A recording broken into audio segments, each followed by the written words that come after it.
Hello বন্ধুরা, সাথে আছে মহসিন রেজা। আজকে আরও একটা গুরুত্বপূর্ণ আইনি বিধান নিয়ে আপনাদের সাথে আলোচনা করব।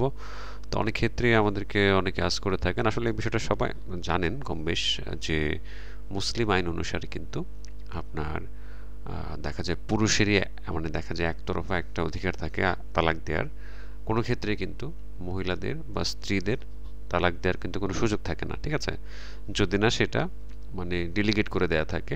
আপনারা দেখে থাকবেন যে কাবিননামার 18 নং রতে লেখা থাকে যে স্ত্রীকে তালাক দেওয়ার ক্ষমতা দেয়া হবে কিনা।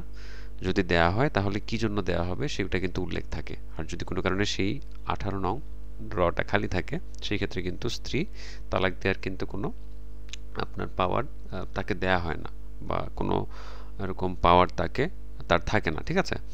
তো মুসলিম বিবাহ বিচ্ছেদ আইন 1939 অনুযায়ী কিছু গ্রাউন্ডস আছে, হ্যাঁ, যেই ক্ষেত্রে স্ত্রীকে যদি ওই কাবিননামাতে বা আপনার ওই যে নিকাহনামাতে ওই ক্ষমতাটা না দেয়া থাকে, হ্যাঁ, মানে তালাকে তৌফিজের ক্ষমতাটা না দেয়া থাকে, সেই ক্ষেত্রে কিন্তু সেই স্ত্রী বা মুসলিম দেখা যায় নারী তালাকের জন্য কিন্তু আদালতে মানে মোকদ্দমা করতে পারে, মানে বিবাহ বিচ্ছেদের জন্য বা ডাইভোর্সের জন্য, ঠিক আছে।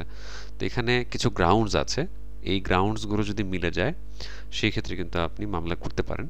তো আসুন আমরা জানি একে একে যে কোন কোন ক্ষেত্রে মানে আপনি একজন মুসলিম স্ত্রী হয়েও মানে আপনাকে কাবিননামাতে তালাকের ক্ষমতা না দেওয়ার পরেও আপনি আদালতে তালাক পাওয়ার জন্য মামলা করতে পারেন। সেই বিষয়গুলো আমরা একে একে দেখব। তো এখানে দেখেন শুরুতেই কি আছে, যে মুসলিম আইন অনুসারে কোনো এই যে মানে মানে স্ত্রীর স্বামী যদি 4 বছর পর্যন্ত নিখোঁজ থাকে, সেই ক্ষেত্রে কিন্তু তিনি আদালতে মামলা করতে পারেন এই ডাইভোর্স চেয়ে, ঠিক আছে। দেন 2 বছর মানে পর্যন্ত যদি দেখা যায় ভরণ পোষণ স্বামী তাকে না দিতে পারে বা অবহেলা করে ভরণ পোষণ দেয়নি, সেই এরকম হলেও কিন্তু আদালতে মামলা করতে পারে ডাইভোর্সের জন্য। তো এখানে যারা হচ্ছে ভরণ পোষণ দিতে অক্ষম তারা কখনোই বিয়ে শাদী করবেন না, ভেবে নেন, কারণ এখানে ভরণ পোষণ আপনাকে মাস্ট দিতে হবে বিয়ে শাদী করলে। তো এই জন্য একটু ভেবে বিয়ে শাদী করবেন। যাদের এখনো ভরণ পোষণ দেওয়ার সক্ষমতা হয়নি তারা বিয়ে শাদী করার প্রয়োজন নাই এখনই। আচ্ছা, আমরা তাহলে টপিকে ফিরে আসি। তাহলে আচ্ছা, স্ত্রীর পারমিশন কিন্তু নিতে হবে সেকেন্ড বিয়ে করার ক্ষেত্রে। তো মানে স্বামী যদি অতিরিক্ত স্ত্রী গ্রহণ করে, মানে এই যে 1961 সালের যে মুসলিম পারিবারিক আইন অধ্যাদেশের মধ্যে এটাই বলা আছে যে প্রথম স্ত্রীর অনুমতি নিতে হবে, দেন আরেকটা বিয়ে করা যাবে, ঠিক আছে। আচ্ছা, সেটা না করা হলেও কিন্তু পারবে। দেন 7 বছর বা ততোধিক সময়ের জন্য স্বামীর কারাদণ্ড মানে যদি এরকম হয় না, অনেক ক্ষেত্রে তো এরকম হয় যে মানে ফৌজদারি কোনো একটা অপরাধের জন্য স্বামী দণ্ডিত হয়ে গেল বা কারাদণ্ড হলো, সেক্ষেত্রে 7 বছরের অধিক যদি হয় সেক্ষেত্রে কিন্তু আদালতে আপনার এই যে ডাইভোর্সের জন্য এই পিটিশন ফাইল করা যায়, ঠিক আছে। দেন 3 বছর কাল যাবত যদি মানে এই যে বিবাহের যে দায়িত্ব আছে সেটা যদি মানে সে পালন না করে। আর আরেকটা বিষয় হচ্ছে যেটা খুবই গুরুত্বপূর্ণ, আর যেটা দেখা যায় প্রায়ই এই ধরনের ঘটনার সাথে আমরা ডিল করে থাকি, যেটা মানে ম্যাক্সিমাম টাইমে দেখানো হয়, সেটা হচ্ছে পুরুষত্বহীন যদি হয় সেক্ষেত্রে ডিভোর্সের জন্য আপনার ইয়ে করতে পারে, ঠিক আছে।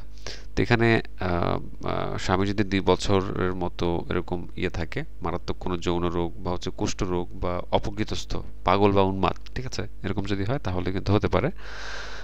তো এই বিষয়গুলো হচ্ছে মানে মোটামুটি দেখা যায় গ্রাউন্ডস যেগুলো হচ্ছে দিয়ে একটা মুসলিম একজন স্ত্রী যিনি হচ্ছে ডিভোর্স চান আর ডাইভোর্স চান, তো সেই ক্ষেত্রে কিন্তু তিনি এই গ্রাউন্ডসগুলো কিন্তু দেখিয়ে পারিবারিক আদালতে কিন্তু এই মোকদ্দমাটা করতে পারেন। দেন প্রমাণ করতে পারলে আদালত কিন্তু মানে সেটার উপর বেস করেই মানে স্ত্রী কর্তৃক স্বামীকে ডিভোর্সের ব্যবস্থা করে থাকেন, ঠিক আছে। দেন আরও কিছু বিষয় আছে এখানে আমি একটু দেখাই, যে মানে স্বামী অনেক ক্ষেত্রে যদি নিষ্ঠুর আচরণ করে বা মারধর করে সেই ক্ষেত্রে কিন্তু আপনার স্ত্রী চাইতে পারে, হ্যাঁ। দেন মানে অনেক ক্ষেত্রে অনেক স্বামী আছে এমন যে মানে স্ত্রীকে দিয়ে মানে ব্যবসা করে পতিতাবৃত্তি এই ধরনের মানে হীন কাজ করে থাকেন। তো সেই ক্ষেত্রেও কিন্তু স্ত্রী এরকম ডিভোর্সের জন্য মামলা করতে পারেন, ডিগ্রি ইয়ে করতে পারেন। তো এখানে আরও কিছু গ্রাউন্ডস আছে, তো এগুলো আপনারা চাইলে পড়ে নিতে পারেন। তো এই হচ্ছে ব্যাপারগুলো, যারা হচ্ছে যে মুসলিম নারী যারা ভাবেন যে তাদের মানে তালাক দেওয়ার কোনো ওয়ে নাই, কারণ তাদেরকে ডেলিগেটেড পাওয়ারটা ইয়েতে দেওয়া হয় না, তাদের কাবিননামাতে দেওয়া হয় নাই, দ্যাটস ওয়াই তারা তালাক দিতে পারবেন না স্বামী খারাপ হলেও, এটা কিন্তু আসলে ভুল।